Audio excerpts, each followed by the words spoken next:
Hello everyone. In previous video, we already discussed about the random variable. What is called random variable? So random variable is a one real value function and whose domain is sample space. Okay. So random variable को हम denotate करते थे capital X से. वो एक real value function है और उसका जो डोमेन है वो क्या है, सैम्पल स्पेस है, जो भी हमारा रैंडम एक्सपेरिमेंट होता है उनकी. अब हमने वो भी देखा था कि रैंडम वेरिएबल दो टाइप के होते हैं, discrete random variable and continuous random variable. Okay. अब हमने आगे का टॉपिक देखा था प्रोबेबिलिटी डिस्ट्रीब्यूशन. ओके. तो वो भी डिपेंड करता है कि हमारा जो रैंडम वेरिएबल है वो कौन से टाइप का है. अभी डिस्क्रीट टाइप का है तो वो प्रोबेबिलिटी डिस्ट्रीब्यूशन को हम क्या बोलते हैं, डिस्क्रीट प्रोबेबिलिटी डिस्ट्रीब्यूशन. एंड जो कंटिन्यूस टाइप का है रैंडम वेरिएबल तो उसको बोलते हैं continuous probability distribution.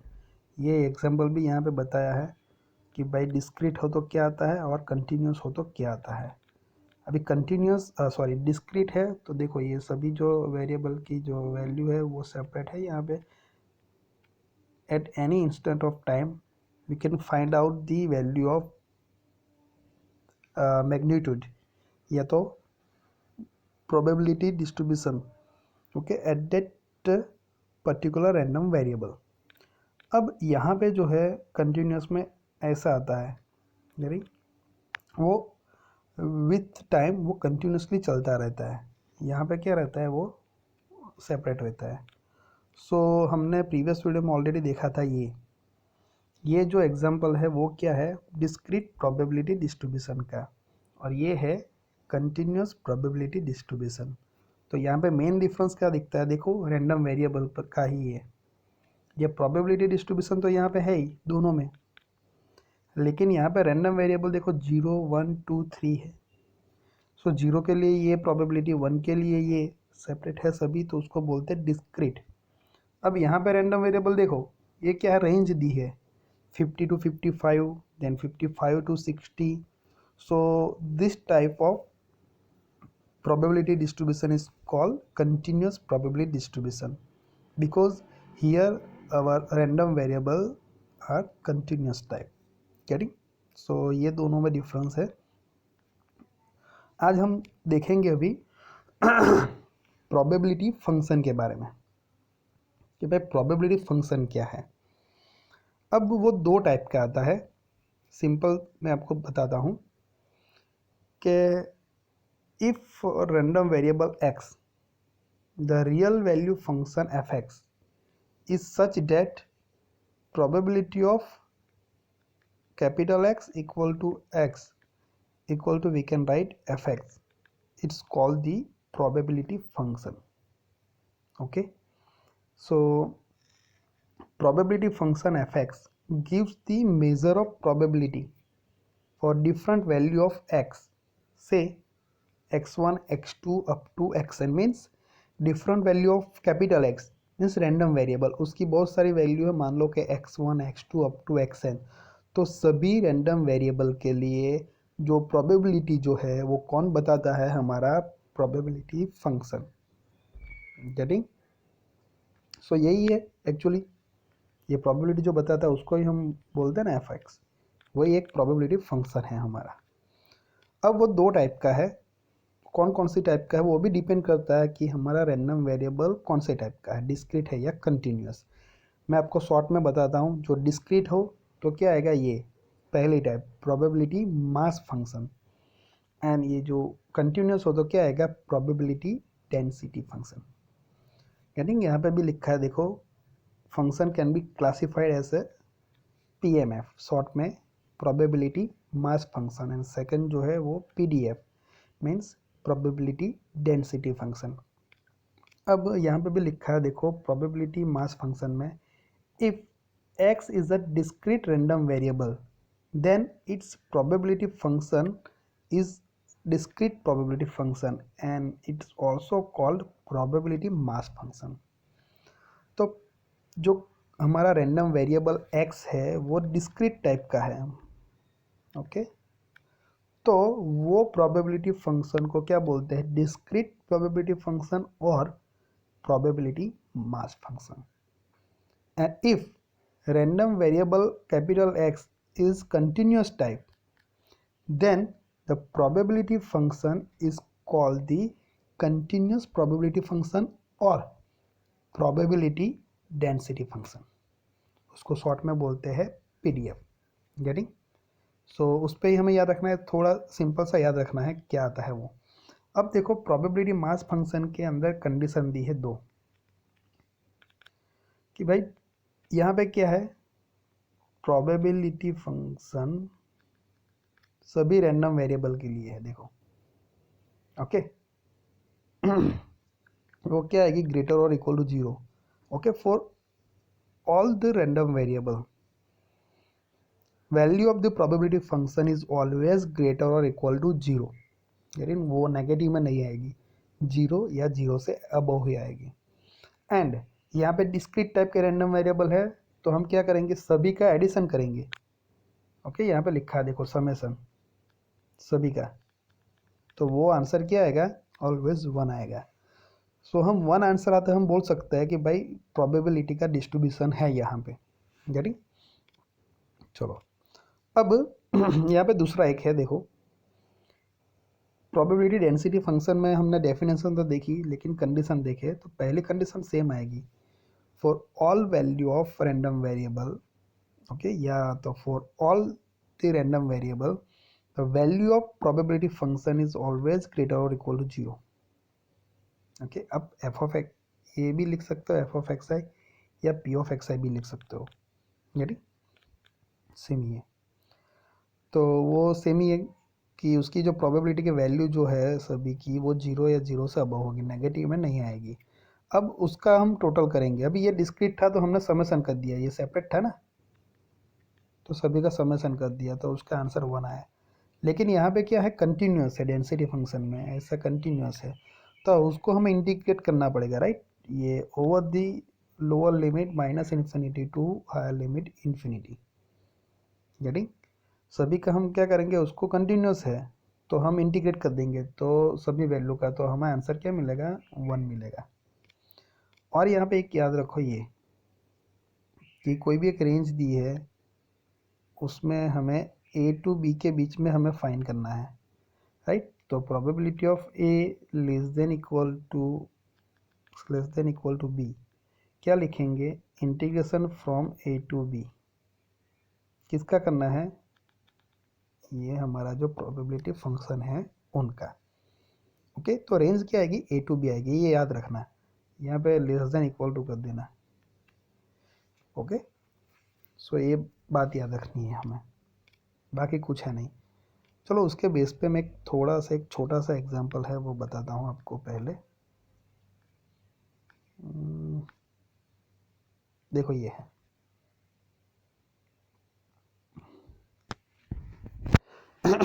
If f x equal to x by six, x की वैल्यू क्या है, देखो 0 1 2 3 4, डिफाइंड प्रोबेबिलिटी डिस्ट्रीब्यूशन, कि भाई प्रोबेबिलिटी डिस्ट्रीब्यूशन है प्रॉपर तरीके से या नहीं है, वो हमें डिफाइन करना है, जस्टिफाई योर आंसर। तो कैसे करेंगे, तो देखो ये प्रोबेबिलिटी फंक्शन दिया हुआ है हमें, तो हम वन बाय वन सभी फंक्शन को फाइंड करेंगे एक्स की वैल्यू डाल के। तो पहले क्या करेंगे, एक्स इक्वल टू जीरो रखेंगे, तो एफ ऑफ जीरो क्या आएगा, यहाँ पे एक्स बाई सिक्स है उसमें जीरो रखते हैं, तो जीरो बाई सिक्स क्या आएगा, जीरो आएगा। सेम अभी वन के लिए है, तो यहाँ पे वन करते हैं, तो वन बाई सिक्स आंसर आएगा। तो सभी के लिए हम फाइंड कर देंगे, और सभी का क्या करेंगे, हम एडिशन करेंगे, राइट। तो देखो यहाँ पे एडिशन है, F of zero plus F of one plus F two plus F three plus F four, सभी के वैल्यू का एडिशन किया। ये कैसे फाइंड करना वो मैंने आपको बताया। एफ टू चाहिए, तो यहाँ पे टू बाई सिक्स आएगा, तो एफ टू का आंसर क्या आएगा, टू बाई सिक्स। या तो वन बाई थ्री लिखना चाहता तो लिख सकते हैं, लेकिन यहाँ पे एलसीएम ही लेना है, तो डिनोमीटर में सिक्स ही रहने दो। तो आंसर कितना आया, फाइव बाई थ्री आया। और फाइव बाई थ्री जो है वो क्या है, वन से ज़्यादा है। ओके, जो एडिशन है हमारा प्रोबेबिलिटी का डिस्ट्रीब्यूशन का, वो एक्चुअली कितना आना चाहिए, सभी के एडिशन का तो 1 ही आना चाहिए, राइट।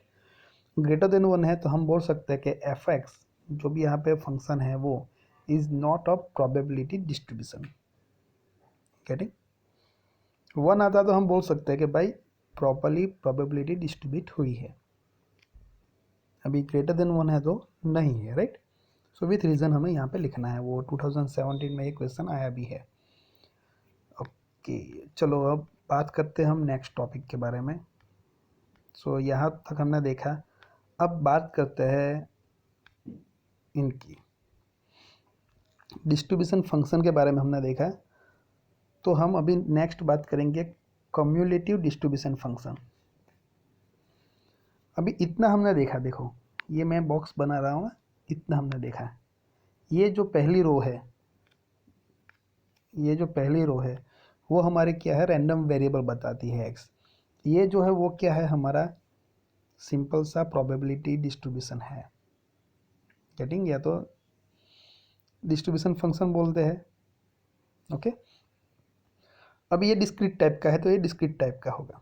अभी ये हमें क्या फाइंड करना है, कॉम्युलेटिव डिस्ट्रीब्यूशन फंक्शन। ये डिस्ट्रीब्यूशन फंक्शन तो ये है ही एफ ऑफ एक्स, लेकिन हमें क्या चाहिए, कॉम्युलेटिव। तो उसको हम अलग तरीके से डिनोटेट करेंगे, ठीक है। तो उसको क्या बोलते हैं, कॉम्युलेटिव डिस्ट्रीब्यूशन फंक्शन को capital F of x, simple. So ये हुआ हमारा डिस्ट्रीब्यूशन फंक्शन, डिस्क्रीट टाइप का, मतलब मास फंक्शन। ओके और ये हो गया हमारा कॉम्युलेटिव डिस्ट्रीब्यूशन फंक्शन। अब कॉम्युलेटिव का मतलब क्या है, तो कॉम्युलेटिव मतलब क्या है कि ऐड होते जाना, मतलब ऑलवेज इंक्रीज होते जाना, 1 बाय 1 हम इंक्रीज करते जाएंगे। हमने अब रिजल्ट आता है तब बोलते भी है CPI, तो उसका मतलब क्या है, कॉम्युलेटिव प्रोग्रेसिंग इंडेक्स। तो कॉम्युलेटिव का मतलब क्या है कि वो पीछे का जो सारा जो सेमेस्टर का जो आपका रिजल्ट है उसको भी ऐड करके देता है आपको आंसर, राइट। सो हमें यहाँ पे क्या करना है, हर एक टाइम हमें जो पीछे जो प्रोबेबिलिटी फंक्शन की जो वैल्यू होती है उसको हमें ऐड करते जाना है। गेटिंग, तो एंड में आंसर क्या आएगा, 1 आएगा। तो देखो यहाँ पे भी है, ये हमें कॉम्युलेटिव लिखना है, तो ये जो पहली प्रोबेबिलिटी है वो पहले लिख दी हमने 1/4। अभी ये नेक्स्ट लिखनी है ये, तो ये 2/4 नहीं लिख सकते, क्या करेंगे हम, ये 2/4 को ये पिछले वाली जो है उसके साथ ऐड करेंगे। तो 1/4 प्लस 2/4 क्या आएगा, 3/4 आएगा। अब ये 3/4 को हम नेक्स्ट जो है उसके साथ ऐड करेंगे तो क्या आएगा, 4/4, तो हम 1 भी लिख सकते हैं। सो जो पीछे की जो होती है फंक्शन प्रोबेबिलिटी उसको हमें ऐड करते जाना है, ओके, इंक्रीज करते जाना है। तो उसको बोलते हैं कम्युलेटिव डिस्ट्रीब्यूशन फंक्शन।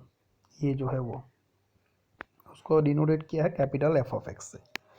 अब कॉम्युलेटिव डिस्ट्रीब्यूशन फंक्शन भी दो टाइप की है, that depends also upon the which type of random variables are given. So मान लो कि डिस्क्रीट टाइप का रैंडम वेरिएबल है, तो उसके लिए क्या है, देखो ये है इक्वेशन, ये याद रखना है आपको बहुत अच्छी तरह से। तो ये डिस्क्रीट रैंडम वेरिएबल के लिए हम कॉम्युलेटिव डिस्ट्रीब्यूशन फंक्शन हम शॉर्ट में बोलेंगे CDF। CDF क्या होगा, capital F of x equal to probability of capital x less than equal to x small x equal to summation of all the distribution function, इनका समेशन। Okay तो ये हो गया डिस्क्रीट के लिए। अब हमें करना है कंटिन्यूस के लिए, ये थोड़ा इम्पोर्टेंट है, आपको अच्छी तरह से समझना है। ये जो यहाँ पे एग्जाम्पल है वो इनका है, डिस्क्रीट के लिए है, ये जो सारा डिस्क्रीट वैल्यू है, राइट। तो हम डिस्क्रीट के लिए ये है। अब कंटिन्यूस के लिए हम देखेंगे। सो जब रैंडम वेरिएबल कंटिन्यूस टाइप का हो ये, तब जो कम्युलेटिव डिस्ट्रीब्यूशन फंक्शन है उसको कैसे डिनोट करते हैं, capital F of x equal to p of x less than equal to x equal to, यहाँ पे समेशन क्या है ऐसा, यहाँ पे क्या करना है, इंटीग्रेशन। अब इंटीग्रेशन भी किसका करना है, तो देखो एफ एक्स का, एफ एक्स क्या है, डिस्ट्रीब्यूशन फंक्शन है, लेकिन कौन से टाइप का, क्योंकि यहाँ पे रैंडम वेरिएबल कौन सा है, कंटिन्यूस है। तो तब डिस्ट्रीब्यूशन फंक्शन को हम क्या बोलते हैं? Density function. Okay, PDF, probability density function. So ये है पीडीएफ। उसका हम क्या करेंगे? इंटीग्रेशन। अरेंज किया है -∞ टू x। अब हमने अभी पढ़ा है, देखो मैं आपको बताता हूँ, एक सेकंड।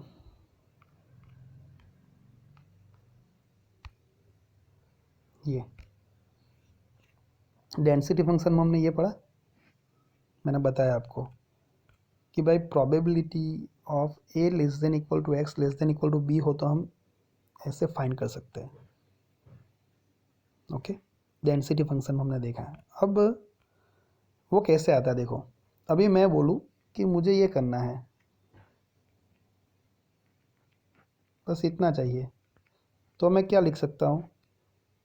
-∞ टू a, ये F x d x. Getting? अब ये सॉरी,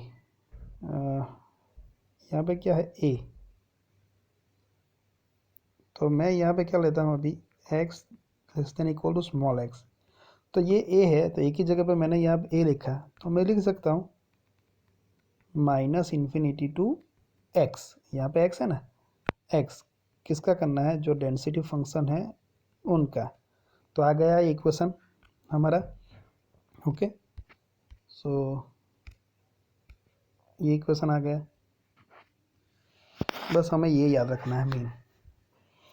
उसकी प्रॉपर्टी भी है तो वो भी याद रखनी है, लेकिन हम वन बाय वन देखेंगे। सभी डिस्क्रीट एंड कंटिन्यूस के लिए डिफरेंट है, दो प्रॉपर्टी कॉमन ही रहेगी।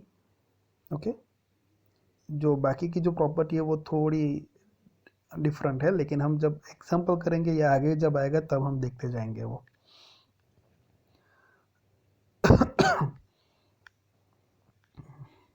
देखो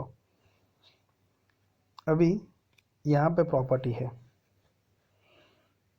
तो मैं बोलूँ पहली ये है, चलो ये हमने डेंसिटी फंक्शन में ये लिया था, तो यहाँ से ही हम करते हैं।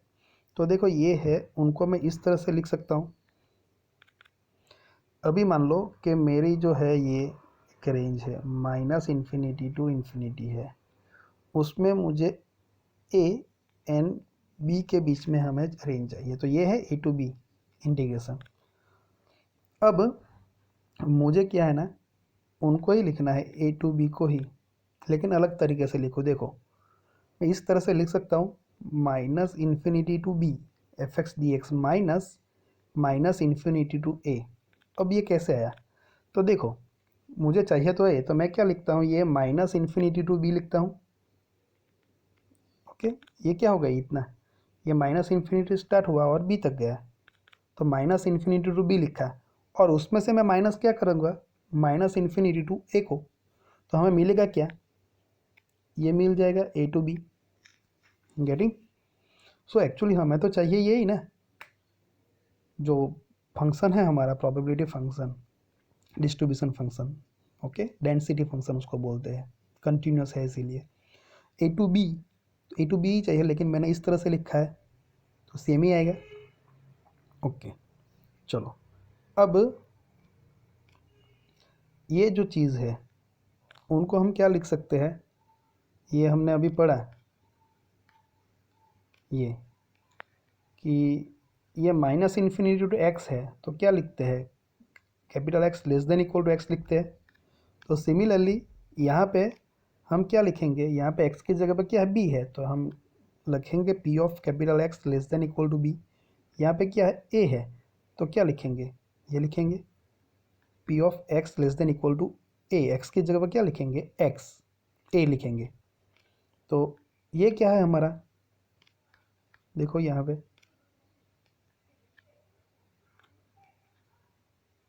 इनकी जगह पे ये लिखा, और ये है तो हम क्या लिख सकते हैं? एफ ऑफ एक्स लिख सकते हैं कैपिटल, ये स्मॉल एक्स, राइट। सो यहाँ पे हम क्या लिख सकते हैं? F of b minus F of a. So ये दोनों कॉम्बिनेटिव फंक्शन हो गए ना। सो ऐसी कंडीशन आती है तब हम ये लिख सकते हैं। और जब कंटिन्यूस फंक्शन होता है ना, रैंडम वेरिएबल जो है हमारा कंटिन्यूस होता है, तब देखो ये सारी कंडीशन, 4 कंडीशन है। हमने अभी ये देखी ना, a less than equal to x less than equal to b, तो ये a less than x less than b, a less than equal to x less than b, a less than x less than equal to b, सभी के लिए ये क्या आएगा, same ही आएगा। कंटिन्यूस है तो, डिस्क्रीट है तो वो थोड़ा डिफरेंट आता है, लेकिन कंटिन्यूस में क्या आएगा, सेम ही आएगा। Getting, f b minus f a. तो ये याद, अच्छी तरह से आपको याद रखना है। बाकी के तो इजी ही है। मेन क्या है, ये है देखो, मिनिमम जो है एफ ऑफ एक्स का कॉम्युलेटिव हमने देखा ना, डिस्ट्रीब्यूशन फंक्शन मतलब सी डी एफ की मिनिमम वैल्यू क्या आएगी, 0 आएगी, और मैक्सिमम वैल्यू क्या आएगी, 1 आएगी। तो 0 एंड 1 के बीच में ही लाइज करेगी, बस वही है। तो देखो उसकी रेंज है minus infinity to infinity, right. तो हम क्या करते हैं, मिनिमम रेंज रखते हैं हम एक्स की जगह पे माइनस इन्फिनिटी। तो हम लिमिट लिखेंगे, limit x tends to minus infinity, और यहाँ पे एक्स माइनस इन्फिनिटी जगह पे क्या लिखेंगे, एक्स। सो अभी एफ ऑफ एक्स क्या है एक्चुअली, ये जो हमारा एफ ऑफ एक्स है वो क्या है, ये है minus infinity to infinity f of x d x. आप यहाँ पे कोई बुक में देखो तो क्या होगा, एफ ऑफ टी भी होगा, कोई भी एक फंक्शन होगा, लेकिन अब जब हम लिमिट रखते हैं तो फंक्शन तो वही फॉर्म में आ जाएगा, राइट। तो देखो यहाँ पे माइनस इन सॉरी क्या लिखा था हमने equation, minus infinity to x into f of t into d t लिखे या एक्स लिख चलेगा, और कोई फॉर्म में हो, लेकिन ये एक्स के फॉर्म में ही आएगा, अपर लिमिट माइनस लोअर लिमिट करेंगे तो, राइट। चलो मैं कोई और वेरिएबल ले लेता हूँ function. So upper limit minus lower limit करेंगे तो एक्स के फॉर्म में ही हमारा आंसर आएगा। तो देखो यहाँ पे x equal to minus infinity है, तो यहाँ पे माइनस इन्फिनिटी रखेंगे। तो देखो ये रेंज क्या है, minus infinity to minus infinity same आती है, तो आंसर क्या आता है हमारा, 0 आता है। अब नेक्स्ट में इन्फिनिटी रखेंगे एक्स की जगह पे, राइट। तो ये एक्स की जगह पे क्या रखेंगे, इन्फिनिटी। तो ये क्या हुआ, माइनस इन्फिनिटी टू इन्फिनिटी, एक एंटायर रेंज हो गई, सभी का इंटीग्रेट करना है, तो सभी का एडिशन क्या आएगा, इंटीग्रेशन क्या आएगा, 1 आएगा सम। तो ये क्या है हमारा आंसर 1। तो ये जो कॉम्युलेटिव फंक्शन जो है distribution function c d f, उसकी वैल्यू 0 या 0 से अबव या 1 या 1 से कम आएगी। अब हम नेक्स्ट देखते हैं ये। अब ये हमारा कॉम्युलेटिव डिस्ट्रीब्यूशन फंक्शन है, उसका हम क्या करते हैं, डैश है मतलब उसका क्या करते हैं, डेरिवेटिव करते हैं। तो आंसर क्या आएगा, उसका डेरिवेटिव करेंगे तो एक्चुअली हमारा एफ एक्स क्या है, ये है, ये है, गेटिंग। और अब इंटीग्रेशन का हम डेरिवेटिव करेंगे तो आंसर क्या आएगा हमारा, ये एफ एक्स आ जाएगा। और उसकी जो वैल्यू है वो ऑलवेज कैसी रहेगी, ग्रेटर और इक्वल टू 0 ही रहेगी फंक्शन की वैल्यू। ओके, वो हमने बात पहले भी देखा है, अभी दूसरी जो प्रीवियस स्लाइड है उसमें भी मैंने बताया है, राइट। तो उसको क्या बोलते हैं हम, इंक्रीजिंग फंक्शन बोलते हैं। ऐसी मतलब कोई भी एक फंक्शन है, मान लो कॉम्बिनेटिव, ये उसका जो हम डेरिवेटिव करेंगे और उसकी जो वैल्यू है वो ग्रेटर और इक्वल टू 0 आएगी, तो वो कॉम्युलेटिव डेंसिटी फंक्शन को क्या बोलेंगे, सॉरी कॉम्युलेटिव डिस्ट्रीब्यूटिव फंक्शन को क्या बोलेंगे, इंक्रीजिंग फंक्शन। ओके, तो वो कम्युलेटिव डिस्ट्रीब्यूशन फंक्शन को क्या बोलेंगे, इंक्रीजिंग, या तो हम बोल सकते हैं नॉन डिक्रीजिंग, डिक्रीज नहीं होती है वैसा फंक्शन। ओके, तो ये बात हुई रैंडम वेरिएबल जब कंटिन्यूस हो तब जो ये सी डी एफ है कम्युलेटिव डिस्ट्रीब्यूशन फंक्शन, उसकी प्रॉपर्टी के बारे में। ओके, तो ये आपको अच्छी तरह से याद रखना है। हम नेक्स्ट वीडियो में उसके बेस पे एग्जांपल देखेंगे, तब ज़्यादा आपको आइडिया आएगी।